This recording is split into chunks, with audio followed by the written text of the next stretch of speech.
Greetings, users and programs. This is Atari Living Sacrifice here with brentalfloss.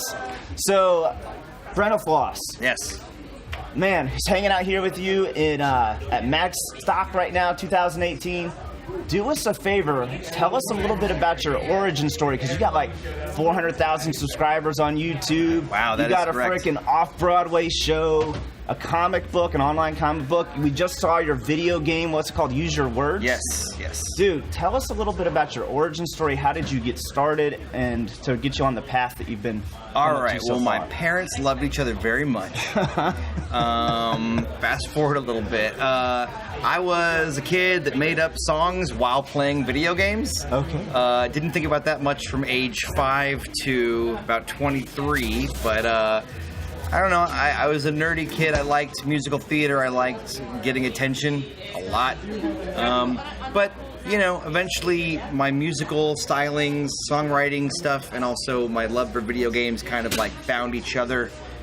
You do enough projects, eventually you get to a point where you make something that only you could make, which is kind of the goal. I found out later it's kind of the goal.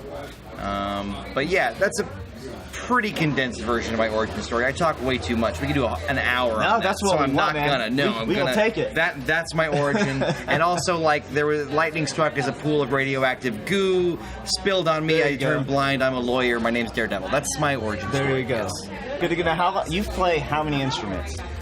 Depends on how you look at it, but like guitar and strummables, drums and hittables, and then keyboard. Gotcha. I don't do any wind, except after I eat Chipotle. How? I mean, you're very competent at all of these instruments you just named. So, give us like ideas of how somebody should expect if they want to become as competent as you, because a lot of times people are like, man, I wish I could play guitar as good as this guy. Man, wish I could do something as well as this guy. And they don't realize that it's just time, energy, effort, and dedication to making a decision of we gotta practice. Right. I mean, look, I actually think those things are important, but if you want to learn multiple instruments, okay, let me frame all this. Sure. I would like to be athletic. I would like to swim like Michael Phelps, but I hate swimming. I would like to run as fast as Usain Bolt, but I don't really love running. So if somebody goes, I want to play this instrument really well that's nice. Do you like it? Right. Because if you don't like love it and want to roll around in it and breathe it in and drown in it, you're not probably gonna, like, there's different kinds of people that play musical instruments. I was a self-taught kid, and I had friends that were going to piano lessons. Now, by and large, this is not to make me seem cool or good, but like, by and large, the kids that were forced to go to piano lessons do not play piano, they just learned a skill. Now, that skill could have helped their developing brains. It's a party trick now. Good for them. Maybe they go to church and they sight read for the organ or something. That's great. But I explored, like, for me, music was like Nintendo. There's a game called Mario Paint that not everybody remembers, but it was like a game where you could explore your own music, explore your own art, animation. For me, playing the piano was like that. Playing the drums was like that. So it's like, yeah, you've heard, if you want to get good at something, do it for 10,000 hours. But if you don't if you're not like addicted to it, examine that. If you're not excited by anything, talk to a therapist. Maybe you're depressed, but find a thing that you're obsessed with and do the crap out of it, because that's how you become good enough at a thing, and you don't always get to choose which thing that is. I liked to draw when I was 5. I turned out not to be a great visual artist, but I tried it. I learned a thing. But yeah, I've said it a couple different ways, but yeah, just wanting to be good at something kind of at the end of the day doesn't matter anywhere near as much as if you take a genuine pleasure in it. And if you don't, why would you want to do 10,000 hours at it? How do you overcome the plateaus then? Like, when you hit we hit a certain level in some games, and it's like, man, this boss has kicked my butt like 10 times or 20 times, but I really want to get to that next level. How do you overcome those plateaus that we all hit when we're trying to learn something new? Does that question make sense? Totally. I once had a teacher in grad school that said if you're banging your head against a wall long enough, you have to start wondering if you're banging your head against the right wall. Okay. If you hit a plateau, then there's probably something about how you're going about it. I mean, think about it in terms of video games, right? Well, you're Link, right? Zelda 1. You've been looking for the next dungeon. You've gone around the entire kingdom. You know that last dungeon you found when you burned a bush with the candle. So you go, I'm going to burn every bush in the whole kingdom to find the next dungeon. You burn every dang bush, and none of them show you another dungeon. Are you going to keep burning every bush? No, you got to try something else. Blow a whistle near a weird pond, eventually. And the thing is, it's a fun analogy, it's a fun metaphor, but it's really true. If you can't go any further the way you're doing what you're doing, change the way you're doing what you're doing. And again, I'd have to have a specific example. I'm trying to speak in abstracts and generalities, but there's always a way to change tack. Let's use the piano. Like, people learn to play the piano, and then there's they see this guy doing some scale, they're like, holy crap, I can't play it as that. They hit a speed limit, or let's say a speed limit, and they know it's possible to go past that. They just, something in their brain isn't clicking. Those crossroads in life, and I think each one is a crossroads, you have to think about how much you want it and how much you're able. I was a kid with asthma. I was never going to be on the track team. I could have tried out for it. I could have gotten much better. I could have learned form. And I still would have been a kid who would have had an asthma attack. Even like the 50-yard, whatever, the 100-meter, whatever it is. I would have probably had an asthma attack. So what if I really wanted it anyway? Well, maybe I could have gotten the right medication and trained with the right coach or whatever. Those crossroads, you have to go, how much do I give a crap? And if you want to learn piano badly enough and you're like, I just can't get this one thing. Well, if it's a physical limitation, you're going to have to take that into consideration, because even if you don't go into differently abled people, which is, a thing that everyone's differently abled on some level, whether it's neurotypical versus not, tall, short, fast, slow. Everybody has a different kind of ability in some way. And this extends to anything. Playing an instrument is an athletic thing. Maybe you don't have the lungs to play that trumpet, and you need them. You gotta decide how much you want it. And sometimes in life, we're not equipped physically for the thing we want. But if you want it bad enough, you can try to find a way. But if you bang your head against that wall for years and years, maybe you're banging your head against the wrong wall. I always try to be as honest as possible with this stuff. I think it's really easy to tell people, nobody cares about your dream. Screw your dream. That's one way to look at it. Some people can say, you can do anything you want. It's like, yeah. But sometimes doing anything you want goes like Tommy Wiseau when he made The Room. He's a movie star. He's internationally known. He's famous. Because he sucked elaborately and exquisitely. And with grace. He sucked so perfectly that he became famous for it. You can find a way, but it might not be the way you expect it. That's right. That's very true. So, I think from what I don't know you that well, but from what I've heard about you and what I've researched, it seems like one of your strengths is networking, and you've got because you've got a thing on off Broadway, you've got subscribers on all those things we just mentioned earlier. You just built a video game, so I'm assuming that you have a link to all of these worlds that you've built, a relationship to all these different worlds. A link between worlds, you might say. A link between worlds. How did you go about learning that skill of networking and building those relationships? Well, you never want to tell the interviewer they're wrong, but I'll put it this way. I can see why it looks like I'm a good networker. Yes, tell us. And I appreciate that. However, I am a shy schmoozer. I love to be the designated center of attention. But if I go to a party and don't know anyone, especially if I'm not single, Okay. I will sit in the corner on my phone and not know who to talk to, or sometimes go to the bathroom and just hide and be like, okay, we're going to go out there, we're going to talk to somebody. I like that. You said designated... Center of attention. Center of attention. Yeah, if I'm the show you've come to see, That's of course there's a reason for me to talk to people. Hey, guys, you came to see me. Welcome to me.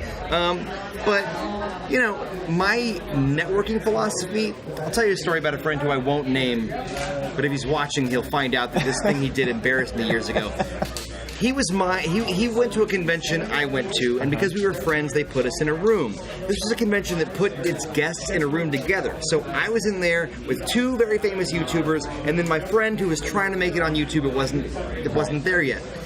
He was working on a web series, and he said, like, to this room of people in a hotel, he was like, well, I guess I'm just going to watch the rough cut of the pilot of my web series now. And waited for us to react. And we didn't react. And 5 minutes later, I swear to God, he goes, well, I'm just going to watch the first episode of my web series now. And, like, the other 2 begrudgingly were like, I guess we'll watch it with you. And I kind of went, even if they love the show, they think you're a douche. Right. You know, they think you're kind of a transparent schmoozer. My philosophy, and look, you know, I've had a lot of luck. I was born... At least he's transparent about it. Sure. And I mean, like, everybody's got their tactics. I was born with a certain amount of luck and privilege from the get-go. And so I can't pretend all my success is from innate, unearned... You know what I'm saying? Like... But you somehow made those connections over time, somehow. And so what I think it is like, my philosophy, whether it's right or wrong, has been make the thing, make it really good. Keep making the thing, make it really good. Because when you make the thing and it's good, people just come to you. If you are that person that is knocking on every door and handing everybody your business card, and you're terrible at pitching yourself, or you don't actually have anything you've done, just to be a little bit tough love about it, nobody gives a crap what you've done if you have a cool business card, if you don't have a portfolio. Nobody cares what you've done if you ain't done nothing yet. Right. And the thing is, it's a tall order to say do something everyone will hear about. But if you make it and it's good, they will come. That's right. If you make something and your portfolio's online and you say, hey, I'd love to work with you, here's my portfolio, and the first thing they see makes them go, wow, this is really good. Whether it's art, animation, music, voiceover, whatever it is. If you've done the work and it's good, they will come. If you succeed because you persistently pursue networking, you might succeed in spite of how annoying you are. And I have these friends. Another friend I won't name is a pretty successful YouTuber who actually spun that into another project. But he one time attended a party at a convention of way more important YouTubers by bringing copies of his DVDs of his own show and handing them out to people, like at somebody else's party. Oh, wow. And it's like, he's actually done very well for himself, but everyone feels like, yeah, he's kind of annoying. Like, that's a choice. Yeah. If you want to be persistent, because at some point, if you've got a brilliant person at anything, and then a really persistent person who's less brilliant. If the brilliant person works at their own pace and is kind of lazy and doesn't network, and the persistent networking person has a little bit of talent, they'll win out every time. I don't live in Hollywood, but as an acting major, I have lots of friends that are actors and in TV, in film out in Hollywood. Like it or hate it, as much as I have made it sound like networking hasn't really behooved me, persistence is almost as good as talent. Amen. And that's where the do you want it bad enough comes in. So, you know, not everybody has to be born brilliant or born privileged. But at the same time, persistence you can sometimes be successful in spite of people not liking you. So you got to kind of pick which road you want to go. There's a balance to both sides. Yes. You can't just do something, just go and not do anything. Right. And you can't just do something and not. If you don't share it with anybody, nobody's going to find it. Exactly. They're not going to come knock on your door. Hey, I think you might be making a YouTube video in there. Exactly. Gotcha. Okay. Well, to close this out, what's your favorite life lesson that you've learned from a video game that you would like to share with us? So, anyone who has played a cooking game knows you can't make every recipe with what you start out with. I think every creative person, everyone in whatever they do, whether it's, some people are really dang good at digging holes, and if that's what they're good at, go for it. High five. Creativity, whatever they're competent at. Everyone is sort of like an incomplete kitchen. Maybe I've got a spatula and a mixing bowl, but I don't have a microwave. Maybe I've got cumin and chicken and cream, but I don't have salt. I don't have saffron. And meanwhile, you've got a big knife. You've got a cutting board. You've got all these other ingredients. So many people spend so much of their lives using the ingredients they have to make somebody else's dish. Yes. If I don't have a pan and I'm trying to make Jontron's scrambled eggs, or I don't have salt and I'm trying to make the Angry Video Game Nerd's quiche, it's just not going to happen. I don't have the ingredients. The thing I did that was pure luck, really, with brentalfloss was I tried enough things and eventually came up with songwriting, comedy, parody, video games, and video game music. All these things that are ingredients in my kitchen, these things with which I have expertise. I made a thing that only I could make in that exact way. Somebody else could add lyrics to video game music, and they have, but nobody can do it exactly the way I can. Just the way that nobody can do parody music exactly the way Weird Al can. Nor should they try. Right, that's the thing. If you try to make somebody else's thing, or be them, or do what they do, you're missing out on the opportunity to do what you do better than anybody else. Absolutely. And it's a hard thing to, like, you could know that, and it could still take a long time to figure out what it is, because it's not like you can just write down your list of traits and go, oh, this is unique. You gotta try, and you gotta fail, and you gotta suck. Like, if you haven't sucked at anything and you've succeeded, you're probably rich and white. Like, seriously, you gotta suck at something first. And it's okay to suck at something if you, like I said earlier, if you care a lot about it, that's almost more important than if you show promise from the get-go.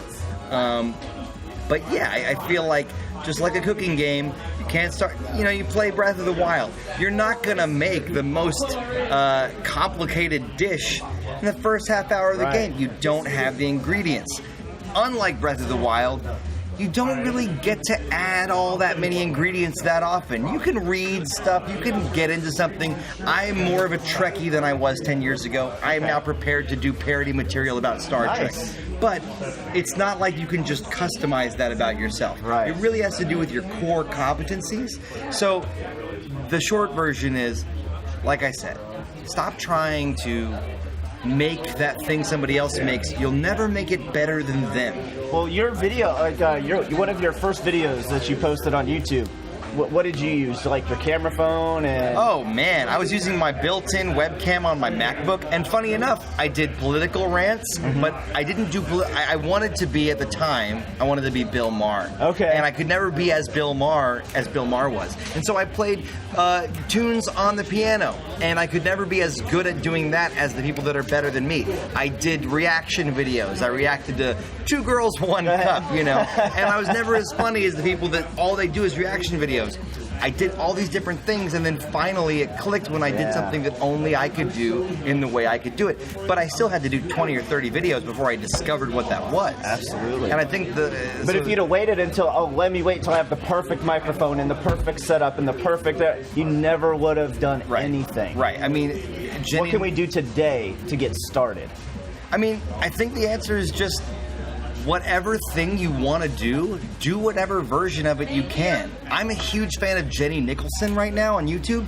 She, in 2017, went from 0 subscribers to like 100,000 just doing videos in her bedroom of talking about Star Wars to a webcam. Just talking about her funny, brilliant thoughts about Star Wars, and in a time where people go, oh, you need a DSLR camera, at least this many megapixels, you need a nice microphone. No, she just had the content. She just had the brilliance and did it. And I feel like it's one thing for me to have said, oh, I looked great in 240p or whatever it was at like a 20 frames a second rate in 2008. That's fine, but you can still do this. And I bring up Jenny Nicholson to say, She just did the thing. She just tried it. Waiting till it'll be perfect, it'll never be perfect. You might get it perfect today, it'll age poorly and be crappy in a week or a month or a year. Just do the thing. And the more you do it, the more you'll find out about your own competency, discover what works and what doesn't. If you're honest with yourself, eventually you'll figure out what only you can make the way you can make it. Well, Brent, thank you so much for this. This was a huge help. I think this is going to help a lot of people out there. What's next on your docket? Like, what's next in your? You got the video game coming out. Is that your next big project? So Use Your Words has been out for a bit. We're thinking about future ways to continue that franchise. We don't have any official announced versions of that yet. I am working on a sci-fi musical, also unannounced, trying to return to the stage, which is where my roots are. I have another idea for a video game, also unannounced, but the pre-teaser tease is, I've been doing video games with lyrics for 10 years, but I have yet to make a video game with lyrics. Yeah. And beyond that, I co-host a weekly news and politics podcast called Trends Like These. If people listening are into that and are open-minded about hearing what's beyond the clickbait headlines and finding out what's really going on, not in a terrible Alex Jones conspiracy way, just kind of in like a here's why that headline was BS kind of way. Gotcha. We are Trends Like These. We can be found on iTunes or wherever you get your podcasts. And also, new brentalfloss videos are coming out this year. So off and on, that'll be something to check in on. Good to go. Well, as always, give it a big thumbs up, subscribe, and we will see you guys on the next one. And remember to keep moving forward!